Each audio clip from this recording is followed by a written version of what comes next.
Hello, and thank you for joining today's webinar hosted by the National Reverse Mortgage Lenders Association and the National Aging in Place Council. I'm Jenny Werwa, NRMLA's Director of Public Relations, and I welcome you to this event that we've coordinated for World Elder Abuse Awareness Day, because as professionals who work with older adults, we have a special responsibility to recognize the signs of abuse and exploitation. 1 in 10 seniors, roughly 5 million, have been a victim of fraud or abuse, and only a fraction of these crimes are reported each year. World Elder Abuse Awareness Day, or WEAD, is recognized annually on or around the 15th of June.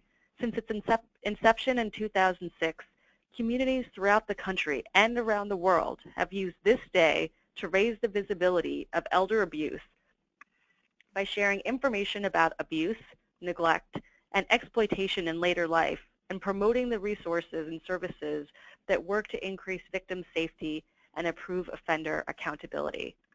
And so we are pleased to present Strategies for Keeping Older Adults Safe from Financial Predators, led by Lorraine Geraci, a veteran trainer and member of NRMLA's Education Committee.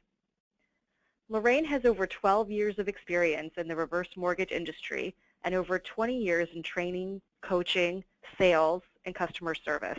She has trained well over 1,000 sales professionals nationwide. She's a published author of Living a Rockstar Life and is a certified professional coach.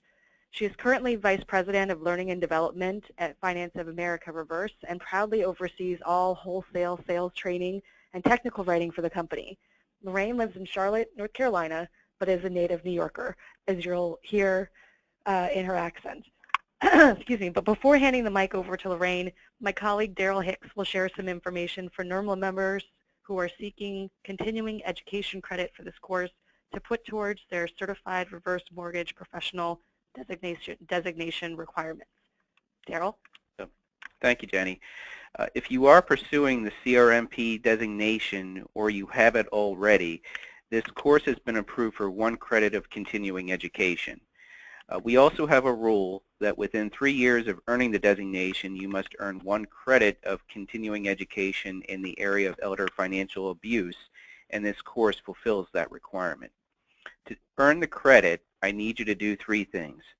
First, I need you to go to the chat box showing on your screen and send me a message stating that you'll be submitting this course for CE credit. Second, we will ask 4 polling questions throughout the presentation, and I need you to answer all 4 questions. And lastly, I need you to have 1 browser open on your computer, and that browser needs to be this presentation. GoToWebinar measures your attention span by the number of browsers you have open. So the fewer the browsers, the higher the engagement score. And if your engagement score falls below our threshold, you will not receive credit. One more thing, we will be taking your questions at the very end, but you can always submit a question at any time. All you need to do is on your screen you'll see a question box. Simply just open that question box, type your question and submit it, and we'll get to as many as we can. And and one last thing, we are recording this session. It will be made available to everyone. And with that, I'd like to turn the program over to Lorraine. Thank you very much, Jenny and Daryl, and I appreciate the opportunity to be here with everyone this afternoon.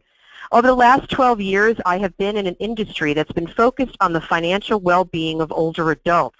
Not only is it my passion, but it's also my duty and responsibility to present the following information to everyone on this call today in recognition of World Elder Abuse Awareness Day. So I'm very humbled to be part of this process. Today's presentation is going to require a bunch of learning objectives, and I just wanted to give all of you an opportunity to understand what we're going to be reviewing. Why this topic is important. We're going to go over different types of financial abuse for older adults, some key indicators of abuse for anyone that is dealing with older adults, whether professionally or in their personal lives. We're going to go over some common scams and fraudulent activities that we've identified, especially with regard to financial abuse for older adults. Common perpetrators, how we can work together to fight elder abuse in any industry. what some financial safeguards that have been put into place to help or limit the amount of elder abuse in our nation. We will review one industry's benefits and safeguards and as an example of how we utilize them in our dealings with our older adult clients. Consumer protections. We also have some resources that are available for all of you, no matter what industry that you're in, and we're going to summarize it as well. So why is this topic important? Obviously, it's important to all of you because whether you are in an industry that deals with older adult clients or if you have personal older adults in your family or your friendship circles, we all have to work together to advocate for older adults, and many of us are in a position to do so. Fighting fraud and financial abuse for anyone, especially older adults, is all of our responsibility that we have to take seriously, and of course it's the right thing to do, which is why so many of you are on this call this afternoon. There are so many different effects that resulted from abuse to older adults. The first thing we're going to talk about is physical effects. So if you're dealing with people, you might notice that some of our older adults might have some bruises or injuries that might seem a little suspicious, or persistent physical pain, soreness, or disturbances in their sleep patterns.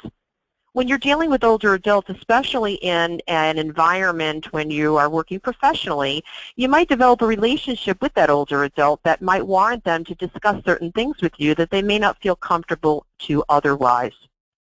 In addition, physical effects impact older adults and create a much more increased susceptibility to illnesses, pre-existing health conditions, and increased risk for premature death.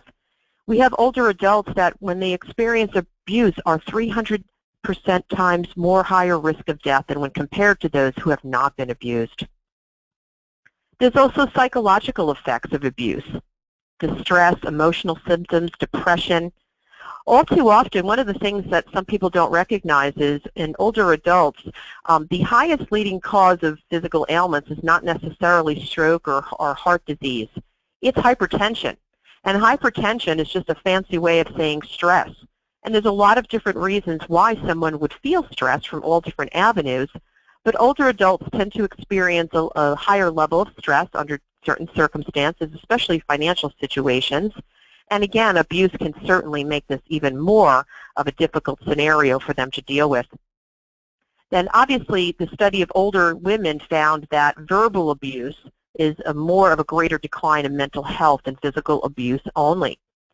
As you'll find when we talk a little bit about statistics later on, we'll notice that older adult women are more likely to be abused than older adult men. Financial effects, again, abuse. Not only does it affect the older adult, it also affects businesses, families, and other government programs that have been put into place to help older adults with financial situations. It also provides an increase in reliance on federal programs such as Medicaid. So performing financial abuse on older adults is not just affecting them, it's affecting a lot of other areas and industries as well. In addition, through research, those folks that have incapacities from a cognitive nature, they're going to suffer more of a greater economic loss than those without incapacities. And again, one of the real highlights, this is a big number, financial abuse itself costs older Americans over $2.5 billion annually. There's also social effects of abuse on our older adults. Again, withdrawal, not getting involved in different activities with other people, lack of support systems, or not having a role in key networks in their area. Again, having been abused in a variety of different manners may prevent some of our older adults from getting involved in some of these activities, which is important for their well-being overall. It also leads to increased expenditures to compensate for resources that are lost and identify and rehabilitate elder abuse victims. And lastly, hospitalizations and disability. When we're focusing on elder abuse, it's not, rocket science to figure out that that's certainly going to increase emergency utilization, hospitalization, and unfortunately increase for mortality. So a lot of abuse that our older adults are experiencing from a variety of different natures, especially psychologically and physically, also affects our healthcare system. In addition, victims of elder abuse are 3 times more likely to be admitted to a hospital and utilize those health services as well. So there's a variety of different types of financial abuse that we're going to focus on right now, and we've kind of narrowed it down to 3 of the most common that we see pretty often. The first one, before we get to that, the difference between a fraud and a scam as shown on this presentation here is that a fraud is a deliberate practice in order to secure something or gain something unlawful or unfair to another person. And when somebody is involved in a scam, they're really promoting tricking somebody and swindling something from them. So it's a little bit more premeditated and taking more time to put together, right? A lot of thought goes into that, unfortunately. So why do people do this? Well, the first one is for either an occasion or an opportunity. So we're going to call these folks perpetrators because that's what they are. And if we have somebody that wants something that an older adult has, they just grab it and take it. So they see an opportunity, it's a last-minute thought, somebody looks away, they don't think they'll miss it, and they'll grab something. So that's an occasion or opportunity for financial abuse. All too often, this is probably the most common, and that's desperation. Unfortunately, family members and friends or caregivers of older adults become desperate. They might have a lot of financial hardships in their own life. So they look to the older adult and rationalize on being able to utilize or take from them because maybe they did something nice for them and they feel that they are owed that financial resource. And as a result, at a desperate times, they're going to just automatically go and take from that older adult for those reasons. And lastly, it's predation. And these are when people, and again, such the word predation, predatory, because normally those are folks that have a thought-out scheme and that really do a lot of work to try to figure out how they're going to take something from the older adult and prey on the goodness of their focus and understanding and really think through things very often or take a long time to do so to really swindle. That would be more of a scam in that kind of a situation. So before we move further, we are going to open up a polling question, as Daryl mentioned earlier. So I'd like that polling question to be launched for our students. And please feel free to read the question. I'll read it for you. And then you're going to pick the right answer. Our first question is, which of the following describes predation abuse? Please take about 20 seconds. And we'd like everybody to respond by choosing either A, B, or C. And we'll close the polling in a few seconds and announce the answer.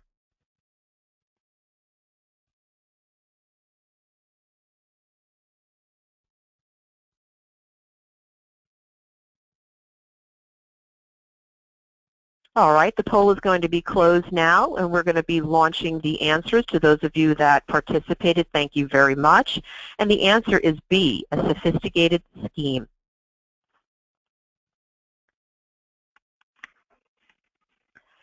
Right now, I'd like to go over some of the indicators of abuse. Again, this is really non-focused on an industry. It's important to understand that these indicators come up in a variety of different scenarios, so it's important that those of you that are dealing with older adults in any capacity keep an eye on some of these indicators, and I call them red flags, even though it's a stop sign there, and it allows you to really think and be aware. If you're with somebody and you're noticing that there's withdrawals from a bank machine or a bank account and that the older adult can't explain, that certainly could be an indicator. Any unpaid bills, eviction notices, discontinuances, and utilities. And again, depending on how you deal with your older adult, you either can see this or they might be bringing it to your attention. So it's important to listen carefully.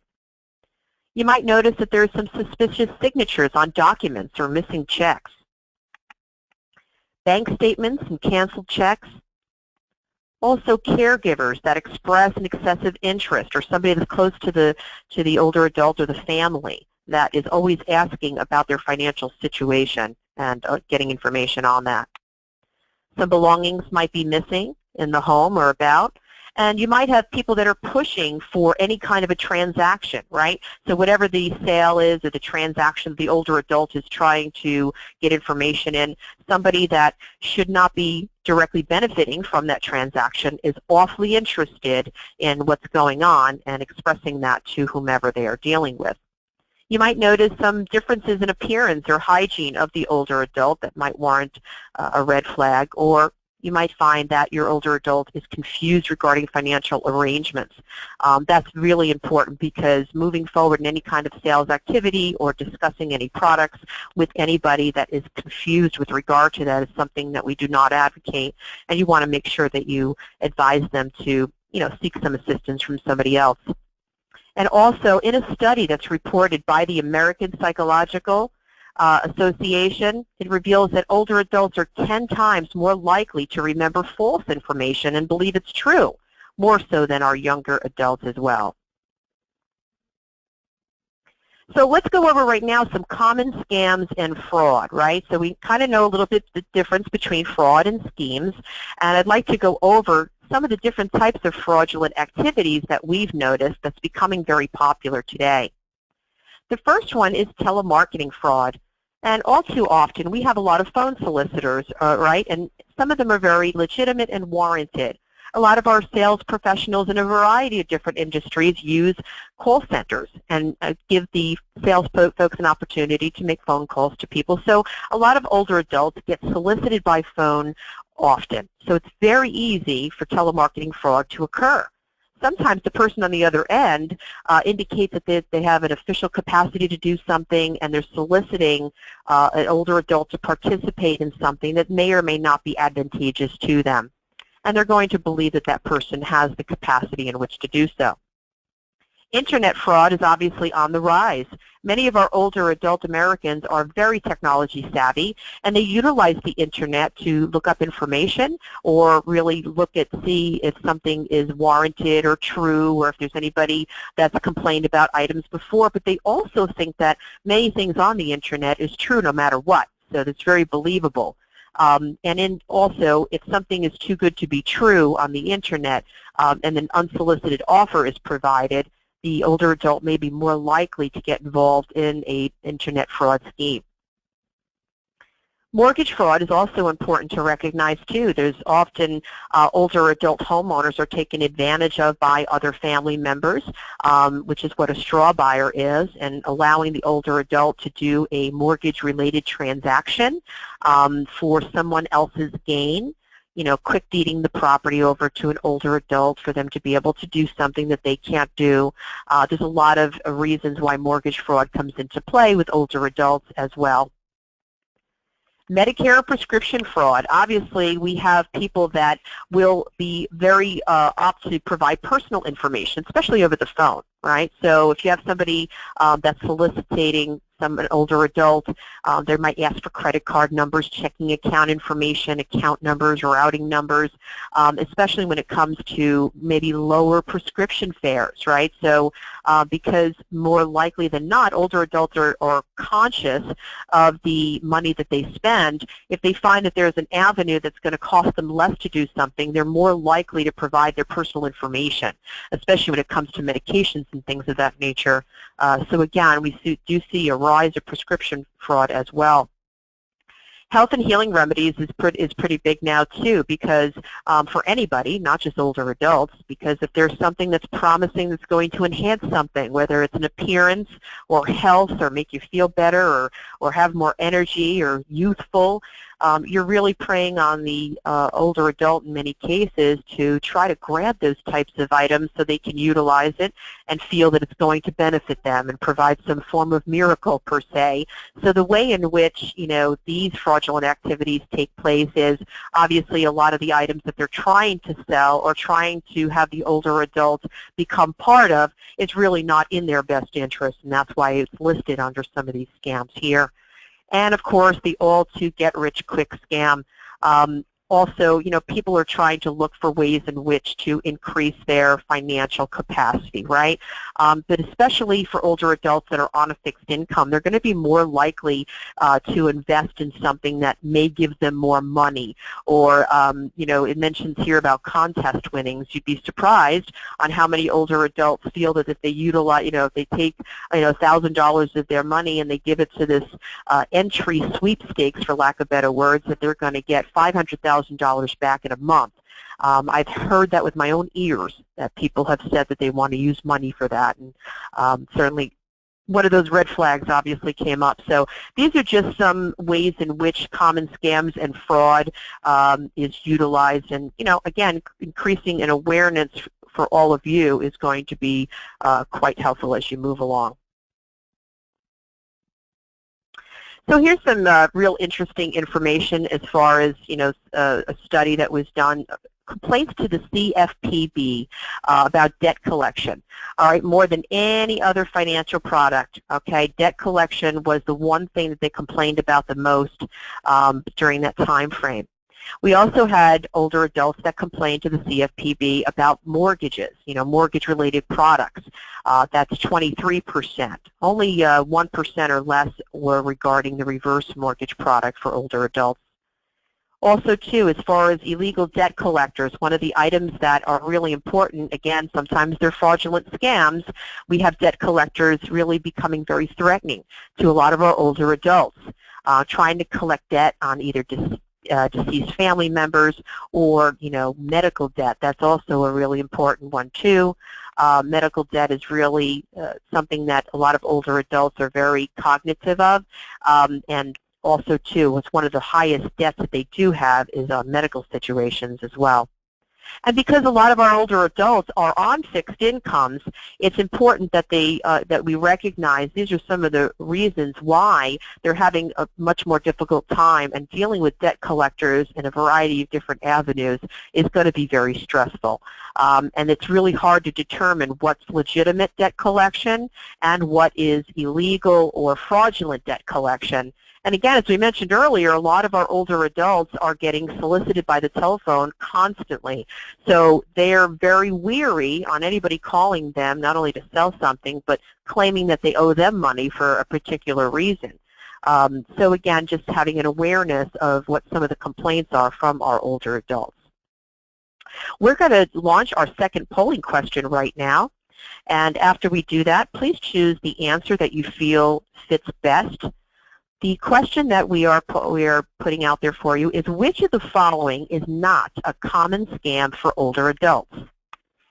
So we'll give you about 20 seconds to answer that, please.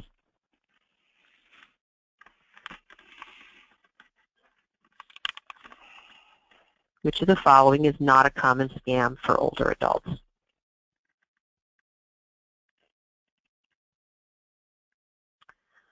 Okay, we'll close the poll right now. Thank you for all of you that provided an answer. The correct answer is actually nursing home fraud. A, B, and D are all common scams for older adults.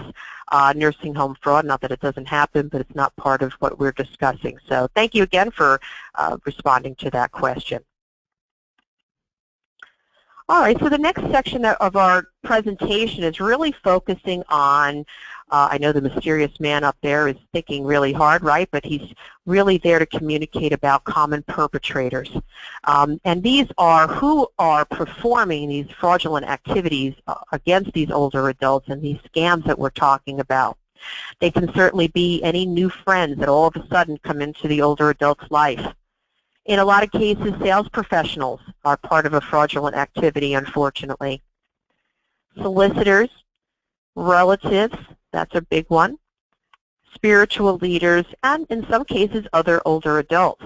So I'm sure there's more to this list that can be added, but as far as our information and investigation that we've done for our elder abuse awareness, we have noticed that these are the most common perpetrators that are involved themselves in elder abuse as well. So with regard to who, the percentage, I don't think it's surprising to most of you that family members are almost 60% of the folks that are abusing older adults are members of their own family. I wish I had a magic wand to fix all that, with a little bling, but unfortunately not the case. Having worked with older adults for a number of years, I can tell you from personal experience that I have had to call numerous agencies because of family member financial abuse against their older adult family members and report them to the authorities. Almost 17% of abusers of older adults are friends and neighbors, And then really the third highest is home care aides, almost 15%. And to be honest with you, based on my experience and information that I've heard over time, I'm surprised that that percentage is not higher. There have been a lot of situations that, where we have home health care aides that go to the older adults' home to help them, whether it's just with nursing type care or assisted daily living care. And it's very disturbing how many of these people have become very close to these older adults only to find out that they were fraudulent and scamming and taking their money or actually in some cases physically abusing them. So again, these are the top three to be aware of when you're dealing with your older adult family members or clients in your industry. One of the items that I hear quite often from a lot of older adults is the inability to disconnect. And that pretty much has to do with phone calls for the most part. And we know that there are some older adults that find it difficult to hang up on a phone solicitor. Either they're polite or they're lonely and they really just want to talk to someone. And although that particular call could be potentially dangerous, it may be the only call that that older adult has all day. The caller may seem nice and pleasant, and the older adult may not have anything to do at that moment but listen. And the chance to believe in a wonderful opportunity or to make life better is very compelling, and the older adult might also feel backed into a corner by a solicitor because they may become relentless with their offers, the frequency of their calls, and sometimes they're calling dozen times a day and really creating a difficult situation for the older adult. And it also affects important calls that may come their way. If they're constantly getting called by solicitors and trying to take advantage, they might have some important calls that come in, whether it's professional or personal, that they may discount because they just think it's another solicitor. But all too often, some of these people are tied into that phone call, and as a result of that, might engage themselves in something that they don't need or don't want, or they're taking advantage of in one way or another. So as far as fighting elder abuse, what can we all do? What's some important things that we, no matter what industry you're in, we have loved ones and family members that are older adults too, what can we do? We can be informed, which we are, what steps we need to follow, and again, currently curtailing activities that are detrimental to your clients, right? So really becoming much more aware of your older adult client or family member as well, and keeping an eye out for things. Obviously observing, evaluating, and listening, that's more important than ever. And obviously knowing what resources are available in your area. We'll talk about that in a few moments. And who within your company, like whatever job you do, would be the person that you would go to if you find a situation where you find that an older adult is being abused in some capacity. Where do you go? Who do you report that to? And what are some of the ramifications, if so, for doing that? Again, having those resources available to you is going to be quite helpful, so that way you can help the older adults in getting the assistance that they need and hopefully preventing that particular abuse as well. With regard to older adults with disabilities, it's alarming but not surprising that more people that have different types of disabilities are more likely to be abused. With regard to dementia, 50% of people that have dementia have experienced some type of abuse, all right, whether it's interpersonal abuse, domestic violence, etc., which is a large number of folks. We also have people that are have an impairment or health impairment, and they are at a greater risk of being abused amongst older adults. And as I mentioned earlier, women are more likely to be abused because they're usually more trusting in nature, generally speaking, not to stereotype, but they're also more communicative in many cases too. They're more likely to engage in a lengthier conversation with people, and they're more likely to trust more folks than men are. And we also have people that live in large families, right? And believe it or not, large family member households increase the risk of abuse to older adults when they're in that particular environment.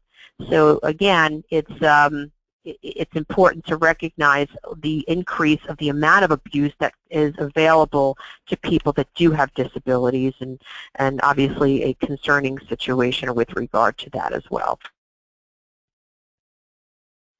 So before we move on, we're going to open it up to our next polling question.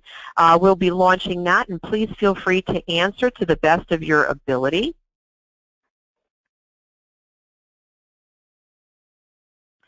Professionals dealing with older adults in any industry can promote financial safeguards by which of the following? A, B, C, or D? We'll give you 20 seconds to answer that. Thank you.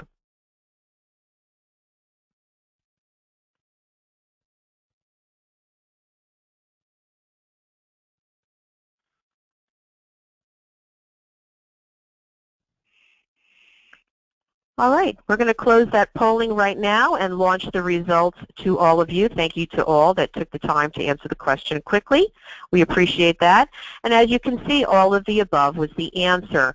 Again, asking them to request information by mail, pressure tactics, making them aware of that, and making sure that you really tell them not to give out personal information.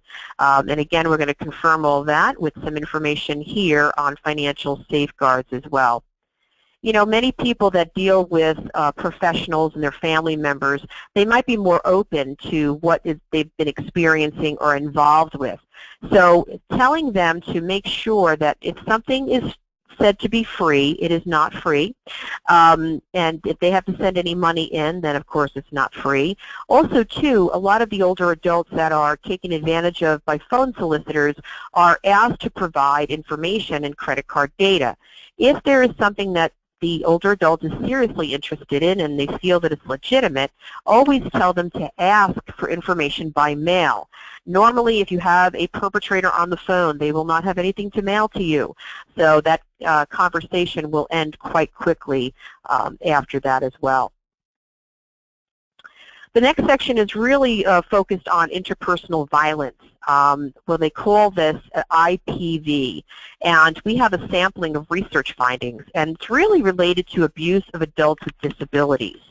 So some of the statistics here that we have, especially for women, if we have older adult females who are institutionalized, let's say, without disabilities, 21% of them have been reported to having been abused.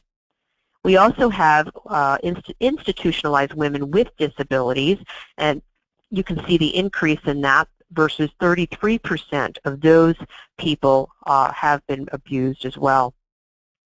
As far as men go, in a very short study, 55% of men experience physical abuse after becoming disabled, and out of those 55%, many of them also indicated that they were abused by a personal assistant or provider over their lifetime.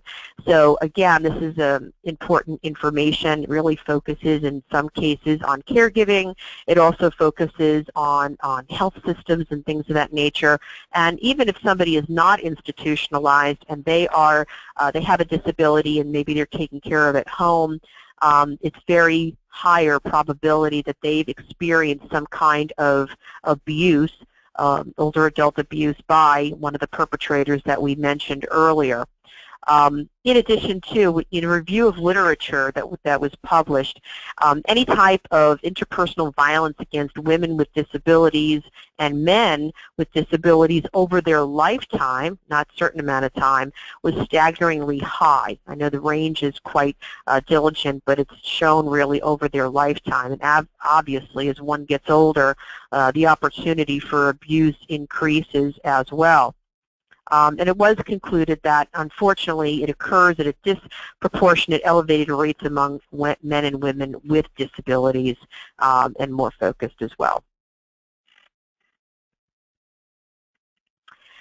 Any industry that deals with older adults should, if they don't already, have safeguards that are put into place to help protect the older adult person. And, you know, one of the items that we reference is with certain type of mortgage programs, there are some benefits and safeguards that have been put into place for, this is just an example of, how we segregated a group of people to provide them with an opportunity for home equity utilization only in a certain age bracket. They also have to get third-party counseling. There's insurance that's put into place to protect the older adult homeowner in case of anything happening to a lender or in case of anything happening to the value of the property. If it was ever less than whatever the mortgage balance was, the safeguards are put into place to have the difference forgiven. In addition, also in this particular industry, the amount of equity is limited based on the client's age and the products that they've chosen. So these are just some examples of some safeguards and benefits in certain industries that are focused on protecting older adult homeowners in this particular case. Over the years, there's been a number of industry changes and modifications to certain programs. In this particular industry, because it's regulated by the federal government, there are some items put into place for some protections of a protected class of people. Because older adult homeowners especially may be targets for a variety of scams, especially real estate and investment deals, there's also cases where we have older adults that are talked into a mortgage product of some sort by family members who want to utilize their own money for their gain instead of for the older adult homeowner gain. So counseling and protections in any industry is really important to have in place no matter what you do, no matter where you are, to make sure that the reduction of abuse for our older adults is there as well. In addition, we also provide older adults with, a number to call if they have anything that's unsolicited, offers for any kind of products that they did not ask for. They have a number to reach out and report that, which is important. And it's also important for the folks that deal with the older adults in a variety of industries to have resources available for them in case they come across one or more of these abuse and fraudulent tactics that are, predominantly for our older adult folks. So at this point in time, we're going to launch, before we finish our presentation shortly, we're going to launch our final polling question. I'm sure you're all very happy about that. And so please take the time to answer the question that is placed in front of you. The question is, according to a recent study, which represents the highest percentage of abuse with older adults having disabilities, please choose your answer. We'll give you about 20 seconds or so to do.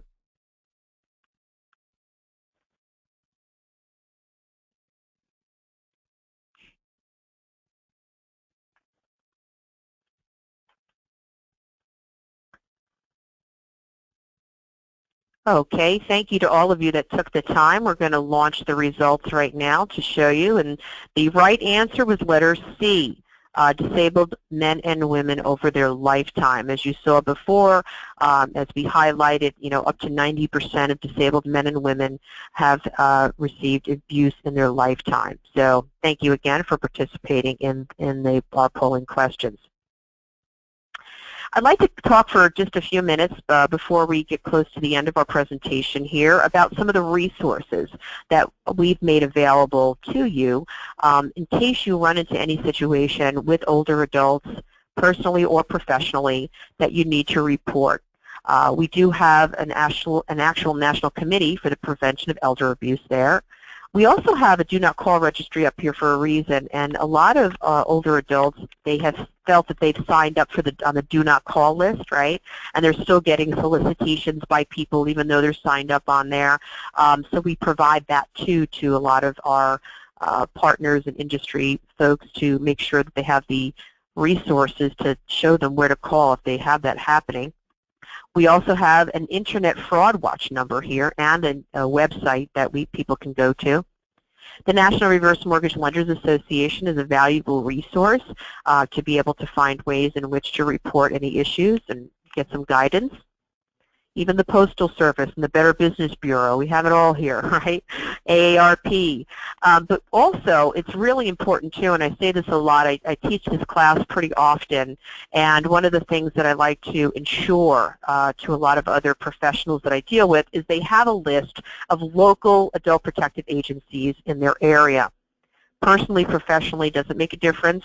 But there's APS services. There's also Department of Human Services, offices for the aging. There are so many different offices that are focused on older adults that you should have available to you if you work with older adults in any capacity that you can contact. And really even ahead of time, even if you don't need them for something, contact your local office and get a list of some of the opportunities and safeguards that they may have in your respective county or state that you live in. And really, they have a variety of information. One of the items that's really important to recognize, too, is with the growing number of older adults populating and the generation that's going to exceed all other generations with that age group over 65 years old, it's even more important now to recognize that we have the opportunity to have increased fraudulent activity and abuse against our older adults because there's going to be more of them to do so with, right? So it's only, you know, normal to think that that is going to be on the rise or increase. So I'm really excited in a way that we do have this Elder Abuse Awareness Day, and we have this opportunity to be able to present, communicate, educate, and showcase some of the items that are really important for all of us to be aware of, no matter what we do in our day-to-day lives. So having these resources available to you will certainly ensure that you have everything in place and you're ready to report if anything is suspicious or if you have any issues that come in front of you into your in your lifetime or whatever you do for work. So in summary, I put a quote out here instead of putting my own quote. Again, as I mentioned to you, having worked in the industry for many years that deals with older adults, I think it's my responsibility as far as communicating and educating, and being that education is my focus in my everyday life. I'll always going to do my part to ensure that we really focus on decreasing the amount of elder abuse that's in our nation right now, because it is a violation of human rights. It's a significant cause of illness, injury, loss of productivity, isolation, and despair. And it's obviously not something that any of us want to be involved in. We need to work together to make sure that we work towards stopping elder abuse. So thank you very much. Jenny? Thank you so much, Lorraine, and to all of you for participating today.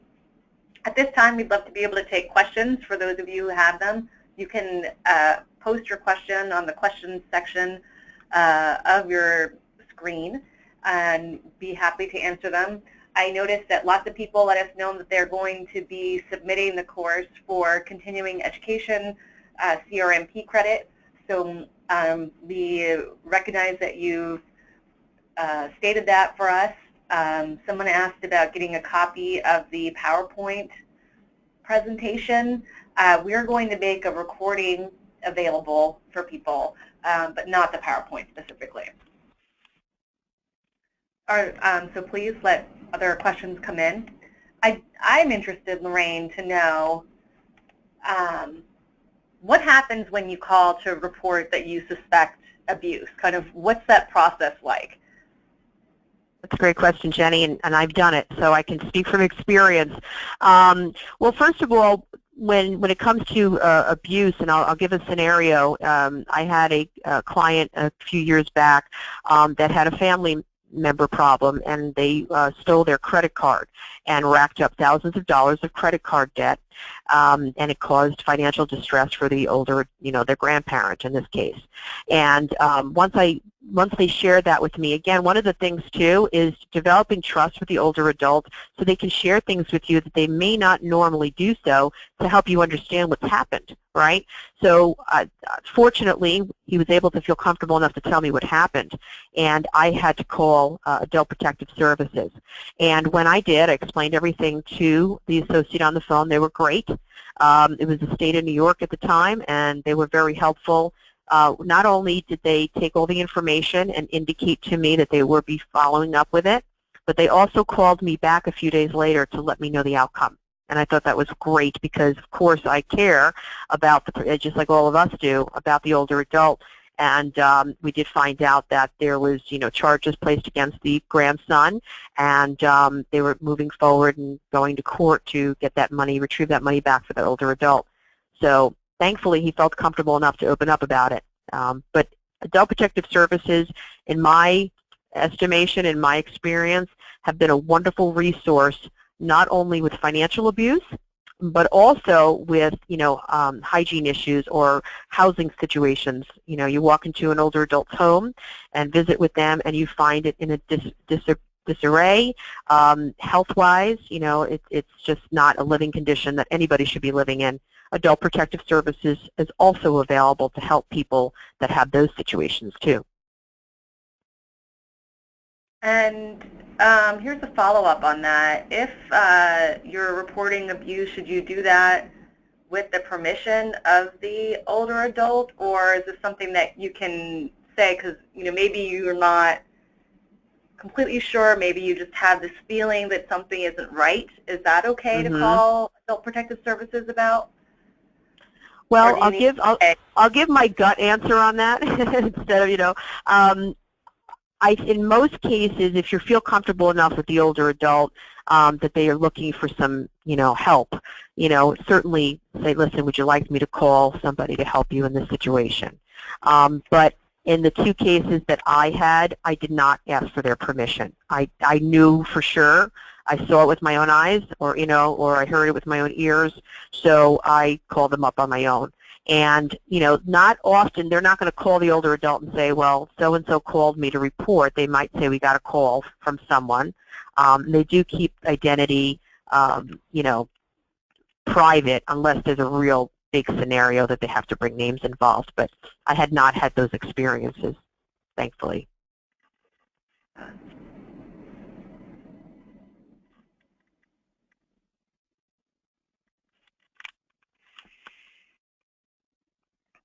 So we're looking to see if other folks have questions. Again, please post your questions in the question tab. We are noting those of you who are taking the course for CEs, and there's a question about, let's see, verifying that you get the credit. That's something that we'll work out after this webinar, and we'll be able to figure out everyone's sort of engagement level, and we'll be back in touch with you to let you know that you qualified for the credit. Here's a question. I'm a HECM counselor who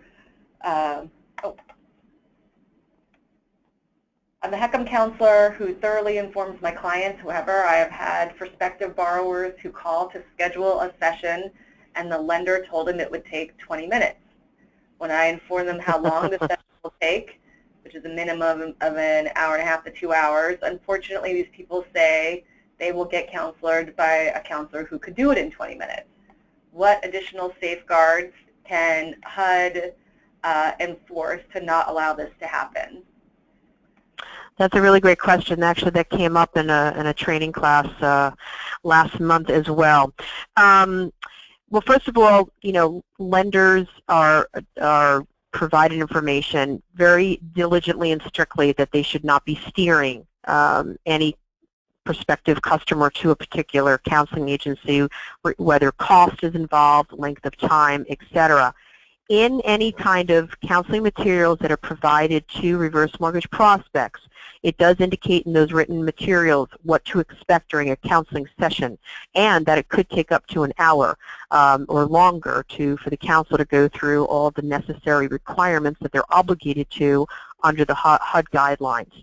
So it is incorrect to do that. There's been a lot of situations where HUD can be contacted, and either a sales professional or lender can be reported for either steering or also providing false information to a client about timing. So that's something that we train very diligently on, and just hope that everybody kind of follows that norm for the counseling. Thank you for making us aware of that issue.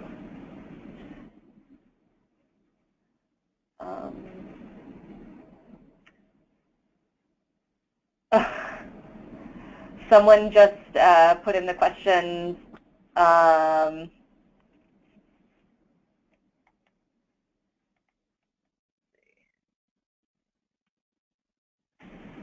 More questions about CRMPs, and again, we'll be in touch with you. There won't be a specific certificate that you'll receive as proof of your C on this, but again, we'll be in touch with you to talk about how to make sure that you can earn credit for the course. Other questions?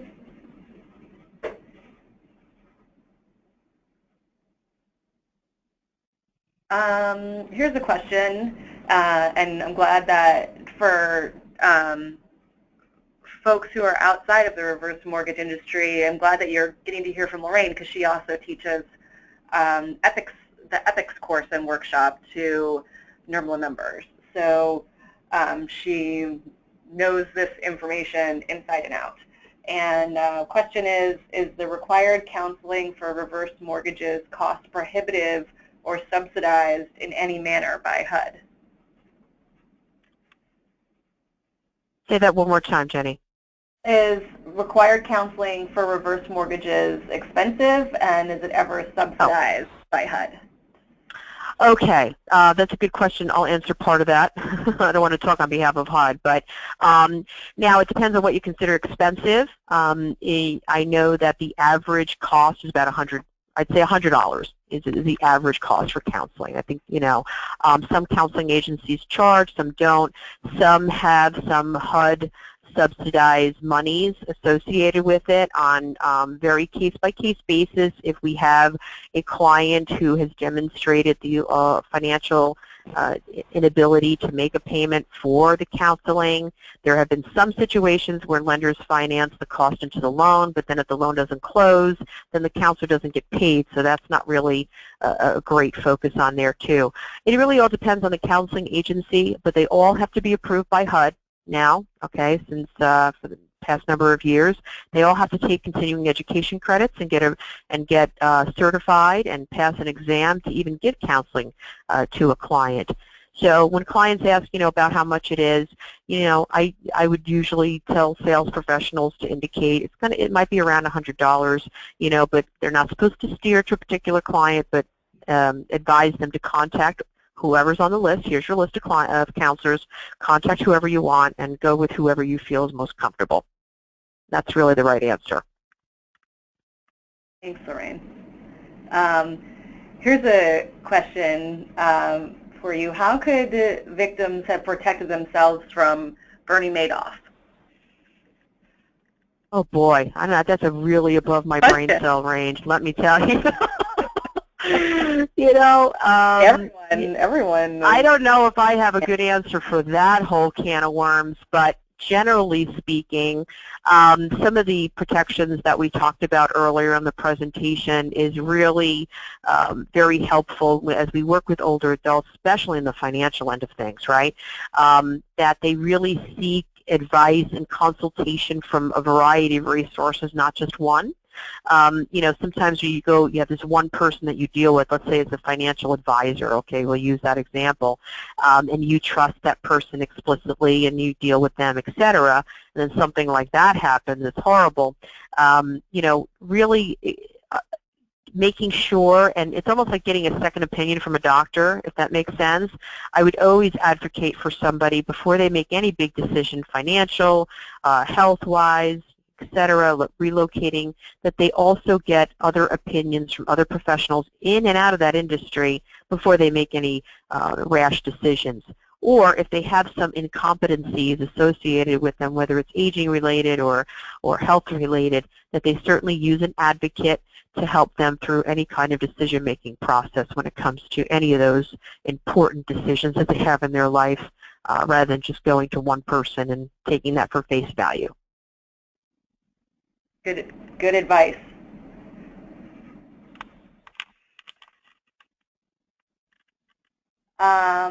Here's a nice question for you, Lorraine. Someone says, good information and thank you. May we contact you directly for possible educational forum presentations? Absolutely, yes, of course.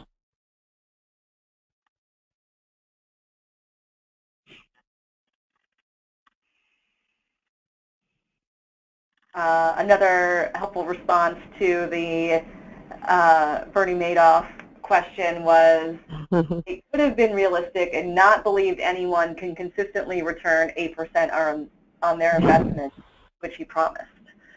Yeah. No, that's a good point. So, you know, sometimes if it sounds too good to be true. Yeah, and again, as we're talking about older adults, you know, it depends on the generation too. And it's funny because when I teach this, and we talk about, you know, I was lucky enough to in my past life work with a gerontologist who was really wonderful and provided a lot of information and helped me develop an even greater passion for understanding and working with older adults in a variety of different ways, right? And one of the things that, you know, we notice is that people age. You know, we have our young older adults, right? We have our young whippersnappers. They're 62, right?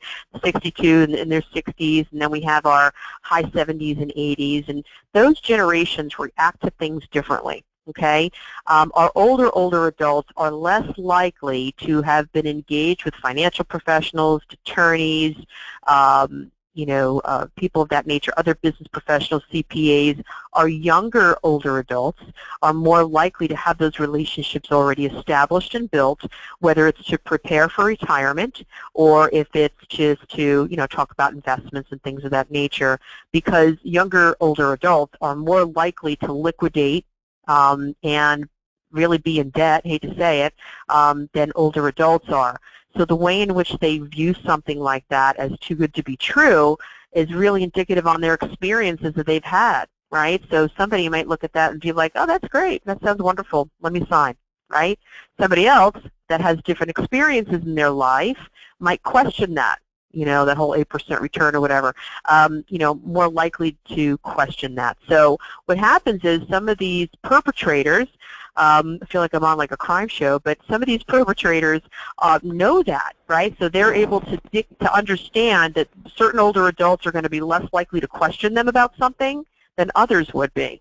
So they're going to prey, for lack of better words, on the person that really is not going to ask too many questions or not going to seek out additional information from other resources to confirm that that was correct. So the more that we present, educate, and share information with older adults and really prompt them to seek additional information before making decisions, I think that's our only recourse and what control we have over those wrong decisions in some cases. I think we have time for one more question, and this one is more general. You know, we've been talking a lot about what should we do if we recognize that one older adult is a victim, or we suspect that they're a victim of fraud or abuse. So this question is, what should we do when we become aware of a scam that is abusive to the elderly? Does Adult Protective Services respond when you're calling more about the actual scam as opposed to the victim specifically? I think they should react accordingly, regardless of whether it's, you know, something in the works or something that has happened.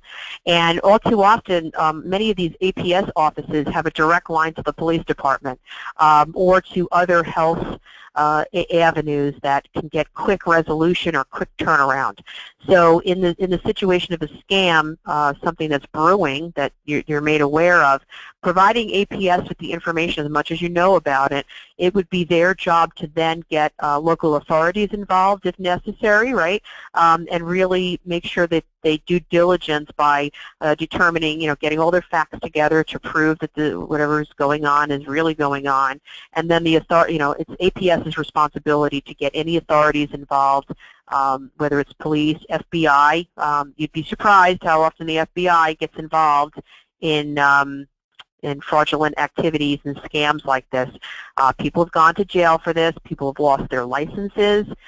Anybody that's involved in an older adult or any scam, but let's, you know, for the purpose of this webinar, older adult scams will warrant not only major fines, you know, if it's proven to be true, loss of licenses. They also get added on to a I'm going to call it the naughty list, for lack of better words. Obviously, it's not what it's called, but it is a list of professionals that are not allowed to be dealt with because they were involved in a scam. And also, in some cases, it could warrant some jail time.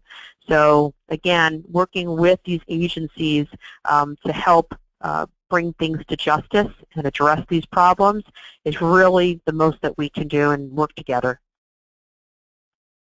Thank you, Lorraine. And as a follow-up on that, someone also suggested advising your state attorney general's office.